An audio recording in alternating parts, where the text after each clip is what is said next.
Hey guys, welcome to my YouTube channel. जैसे कि मैंने आपसे पूछा था कि आप कौन सा एनीमे देखना चाहोगे, तो सबसे ज़्यादा वोट भाई ऑरेंज को मिले।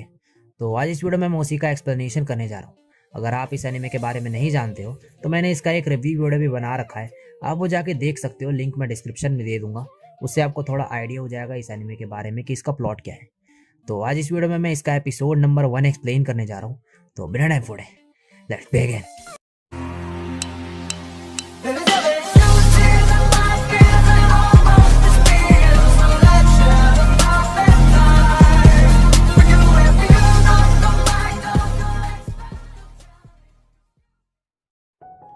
एपिसोड स्टार्ट होता है समय में 10 साल आगे, जहां हमें कुछ फ्रेंड्स का ग्रुप दिखाया जाता है और जो एक टाइम कैप्सूल निकालते हैं। उसमें उन सबके लेटर्स होते हैं और उनकी एक ग्रुप फोटो भी। और एक लड़की जिसका नाम नाहो ताकामिया है, वो बोलती है 10 साल बहुत लंबा समय होता है और अब जब मैं 26 साल की हो गई हूँ मुझे बहुत पछतावा होता है। और इसी के साथ इस एनीमे की शुरुआत होती है। अब हम वापस प्रेजेंट में आ चुके हैं और ये अप्रैल का महीना है और नाहो के हाई स्कूल के सेकेंड ईयर का पहला दिन होता है।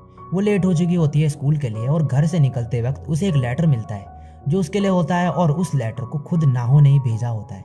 वो जल्दी में होती है तो वो उस लेटर को बिना पढ़े स्कूल के लिए निकल जाती है। अब वो अपनी क्लास में होती है और वो उस लेटर को खोलती है और ये लेटर 10 साल बाद वाली नाहो ने लिखा होता है, जो कि प्रेजेंट की नाहो से उसकी मदद करने को बोलती है। इस लेटर में ये भी लिखा होता है कि आज मैं सुबह देर से उठी और आज एक नया स्टूडेंट हमारी क्लास में आया जिसका नाम काकेरू नारुसे है।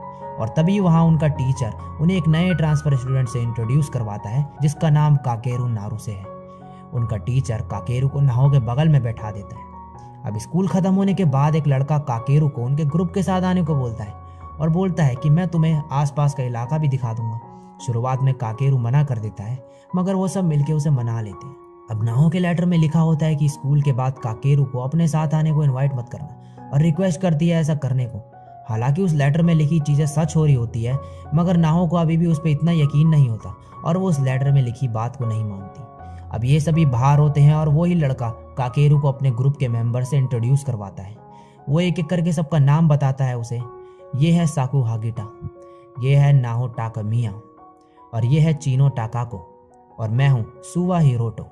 और तभी एक लड़की पीछे से भागती हुई आती है। सुवा बोलता है ये है आजुजा मोरासाकी।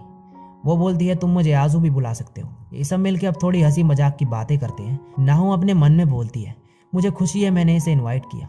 अब ये सारे मिलके ब्रेड खाते हैं जो आजू अपने बेकरी से लाई होती है। काकेरू अपना ब्रेड नाहो को दे देता है उसके ब्रेड के बदले। नाहो बोलती है इसे कैसे पता कि मुझे ये ब्रेड खाना था।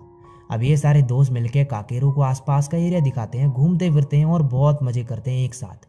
और फाइनली फिर ये घर चले जाते हैं। अब नाहो अपने घर में अपनी डायरी लिख रही होती है और अपनी डायरी लिखने के बाद वो उसे उस लेटर से मैच करती है जो उसे मिला था सुबह। और वो इस चीज़ को देख के हैरान हो जाती है कि आज जो उसने डायरी में लिखा होता है वो सेम चीज़ उसी लेटर में लिखा हुआ होता है और उसकी राइटिंग भी उससे एकदम मिल रही होती है। अब अगले दिन नाहो स्कूल जाती है मगर काकेरू नहीं आता। वो 2 हफ्ते तक एब्सेंट रहता है और नाहो सोचती है कहीं मैंने लेटर की बात नहीं मानी उसकी वजह से तो ये नहीं हुआ। वो घर पे आके दोबारा लेटर पढ़ती है जिसमें लिखा होता है 20 अप्रैल को बॉल गेम टूर्नामेंट में उन्होंने मुझे पिंच हिटर बनने को बोला जो मैंने मना कर दिया और बाद में पछताई। मैं चाहती हूँ कि तुम उस रिक्वेस्ट को एक्सेप्ट करो। और नीचे लिखा होता है कि उसी दिन मुझे काकेरू से प्यार हो गया। अब अगले दिन काकेरू फाइनली स्कूल आ जाता है। इनके स्कूल में स्पोर्ट्स टूर्नामेंट चल रहे होते हैं। सुवा और हागिटा सॉकर खेल रहे होते हैं। नाहो काकेरू को देखती है और उसके पास आती है। वो उससे पूछती है कि तुमने किसी गेम में हिस्सा नहीं लिया।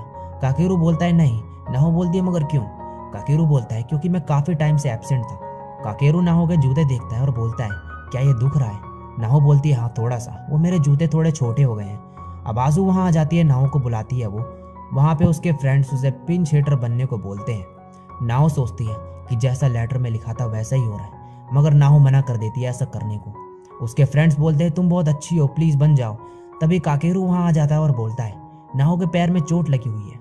ये सुन के आजू खुद खेलने चली जाती है। नाहो बोलती है कि मेरे पछतावे का रीजन शायद ये होगा कि मैंने अपनी जिम्मेदारी अपनी फ्रेंड्स पे डाल दी और मैंने वो नहीं किया जो मैं कर सकती थी।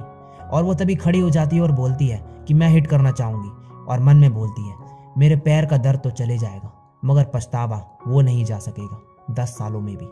अब खेलते टाइम नाहो को लेटर में लिखा हुआ याद आता है कि सेकंड बॉल कहाँ आएगी और वो उसे हिट कर देती है और सॉफ्ट बॉल गेम जीत जाते हैं वो। सॉकर गेम भी इनकी टीम जीत जाती है सुवा की वजह से। गेम के बाद नाहो के पैर में बहुत दर्द हो रहा होता है। काकेरू तभी वहाँ आके उसे मेडिकल ट्रीटमेंट देता है और जब वो वहाँ से जा रहा होता है नाहो बोलती है, मैं तुम्हें देख रही थी, अगर तुम सॉकर खेलना चाहते हो तो तुम्हें बोलना चाहिए। काकेरू बोलता है, तुमने जो होम रन मारा था वो बहुत ही बढ़िया था, अगले साल मैं जरूर सॉकर में हिस्सा लूंगा, मैं सुवा से ज़्यादा बढ़िया खेलता हूँ तो तुम ज़रूर देखना। नाहो बोलती है, मैं पक्का देखूंगी। काकेरू फिर वहाँ से चले जाता है और नाहो बोलती है, जो भी लेटर में लिखा था वो सब सच हुआ। क्या 10 साल बाद वाली नाहो की एक रिग्रेट कम हुई होगी? और नेक्स्ट सीन में हमें 10 साल बाद वाली नाहो दिखाई जाती है। तभी वहाँ सुवा आता है, उसकी गोद में एक बच्चा भी होता है और बोलता है, ये फूल कैसे है? नाहो बोलती है कि ये किसके लिए? सुवा बोलता है कि काकेरू के लिए। अब नाहो बोलती है, 10 साल पहले वाली नाहो, तुम्हारी जिंदगी में बहुत खुशियां हैं आगे, मुझे आशा है तुम उन्हें ढूंढ लोगी और उन्हें जाने नहीं दोगी। मैं ये लेटर्स इसलिए लिख रही हूँ जिससे 16 साल वाली नाहो को अपने साथ कोई भी रिग्रेट ना कैरी करने पड़े अपनी पूरी जिंदगी के लिए। और ये सब प्रेजेंट में 16 साल वाली नाहो पढ़ रही होती है और उस लेटर में ये भी लिखा होता है कि 10 साल बाद अब काकेरू हमारे बीच नहीं रहा, जो तुम्हारे लिए इम्पोर्टेंट है उसे मत खोना और प्लीज काकेरू पे नजर रखना। और इसी के साथ ये एपिसोड यहीं पे खत्म हो जाता है। तो गाइस इसका फर्स्ट एपिसोड इतना ही था, जो कि काफी अच्छा भी एपिसोड था इसका। इस एपिसोड में हमें सिर्फ लाइट इंट्रोडक्शन कराया गया है सभी कैरेक्टर से जो कि इस एनीमे के हैं, जो कि बहुत अच्छी बात है कि आराम से शुरुआत हो रही है इस एनीमे की। तो ये आगे और भी अच्छा होने वाला है। तो अगर ये एक्सप्लेनेशन वीडियो आपको अच्छी लगी हो तो भाई लाइक कमेंट शेयर जरूर करना है इस वीडियो पे। और चैनल पे पहली बार आए हो और मेरे को पहली बार सुन रहे हो तो चैनल को भाई सब्सक्राइब करके बेल आइकन को भी प्रेस करना ऐसी ही ऑसम कंटेंट देखने के लिए। आज के लिए बस इतना ही, मिलता हूँ नेक्स्ट वीडियो में, तब तक के लिए सायनारा और बाय।